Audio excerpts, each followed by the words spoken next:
Salam saudara-saudari, puji Tuhan pada kesempatan ini saya akan berbagi tentang kemajuan rohani. Pembacaan Alkitab dalam Lukas 14 ayat 26-27. Jikalau seorang datang kepadaku dan ia tidak membenci bapaknya, ibunya, istrinya, anak-anaknya, saudara-saudaranya, laki-laki atau perempuan, bahkan nyawanya sendiri, ia tidak dapat menjadi muridku. 27. Barang siapa tidak memikul salibnya dan mengikuti aku, ia tidak dapat menjadi muridku. Setiap orang Kristen harus mengalami kemajuan rohani. Apa yang dimaksud dengan kemajuan rohani?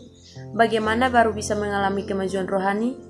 Menurut Alkitab, kemajuan rohani tak lain adalah makin bertambahnya unsur-unsur Allah di dalam diri kita.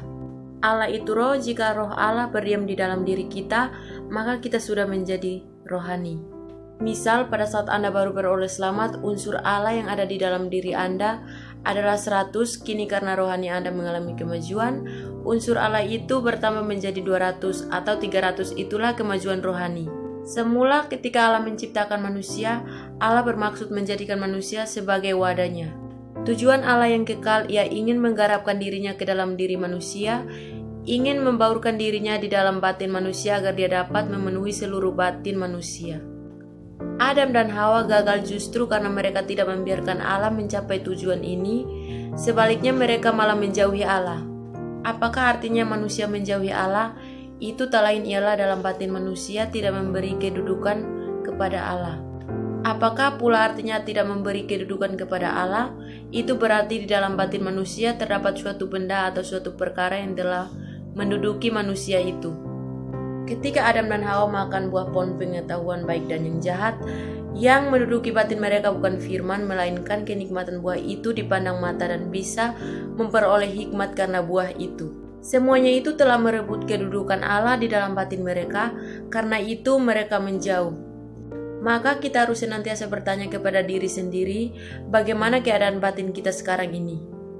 Demikianlah dengan mudah kita dapat menemukan arti dari kemajuan rohani dan bagaimana cara atau jalan untuk mengalami kemajuan rohani tersebut. Misalkan ada seseorang yang diduduki oleh kebiasaan banyak bicara, jika ia hendak mencapai kemajuan rohani, maka kebiasaannya itu harus disingkirkan atau dibuang.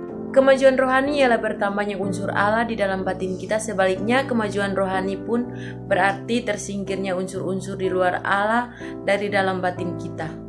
Banyak orang Kristen begitu beroleh selamat segera menyingkirkan banyaknya kesenangan dosanya, namun hanya menyingkirkan dosa saja tidak cukup.